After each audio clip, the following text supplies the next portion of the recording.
Water is one of the most important things on Earth. We all need it, we all use it. I mean, life wouldn't exist on this planet without water. So we put a lot of energy into trying to figure out how to make sure water is clean and available when we need it. What if we could use dirty water to clean itself and make electricity? Then all this stuff we don't want could be used as fuel to get what we do. Researchers at Penn State University are looking to see how little creatures that can munch on waste could someday make a big difference by generating electricity.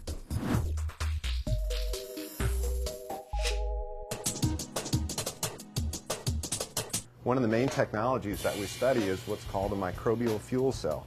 And this is just simply a box that we put water into, and bacteria, they're not special bacteria, but they have a special property. They can chew up organic matter and release electrons to electrodes. Organic matter can be a whole lot of different things, including, well, you get the idea. The bacteria in the fuel cell like to munch on this stuff, and as a normal part of their metabolism, they move electrons around. The tricky part is getting them to move electrons where we want them. In this case, we force the bacteria to move electrons to these carbon bristles. Eventually, the electrons build up and push each other across a circuit, powering a fan or a light bulb or whatever you want. The end product is to break down the organic matter and to produce harmless water. So we're taking stuff we don't want anyway, and with the help of bacteria, turning it into electricity to clean water. And all without any pollution or emissions. So I see you have a lot of wires strung across your lab benches here. What do you do with those? Each pair of the wires connects up to one of these reactors, wired into this multimeter, which collects data from all these reactors. So you can put different bacteria in each of these and determine which one is giving you the most energy production? Right, we could have put vinegar in this one, banana peels in this one, or whatever you like in each reactor. And we're looking for those super bacteria, ones that are capable of producing very high current densities. So in the lab, you're obviously studying something in a really small scale. How do you go about learning enough about it to do something that we might be able to use in our houses? Well, we can study a lot of these systems at very small scales. It allows us to very quickly determine what factors affect power generation.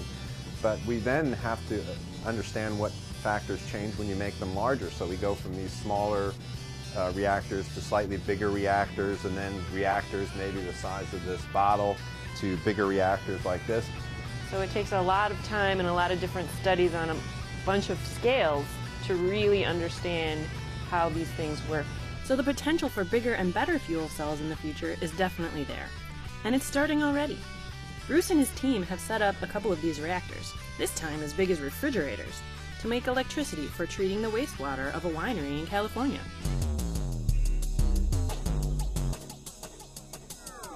And it's not just researchers in big laboratories. Just about anybody can make a microbial fuel cell. There are lots of tutorials and instructions online, and people are building them right now for science projects or school assignments, or just because they want to know how they work. This kind of simple, inexpensive fuel cell can be built anywhere, including places that don't usually have access to electricity. And we're hoping that this is the kind of device that would allow developing nations to have access to clean water and to treat wastewater, but at the same time producing electricity, and that could be used for lighting, or it could be used to charge cell phones, or just about anything. Water treatment uses a huge amount of the world's energy. If we could use microbial fuel cells to power the process, we wouldn't have to rely on other sources for the energy. The National Science Foundation funds people like Bruce, so they can think of new ways to use what we know about the world to help solve our problems. Because sometimes small things can lead to really big ideas. I've always wanted to do this.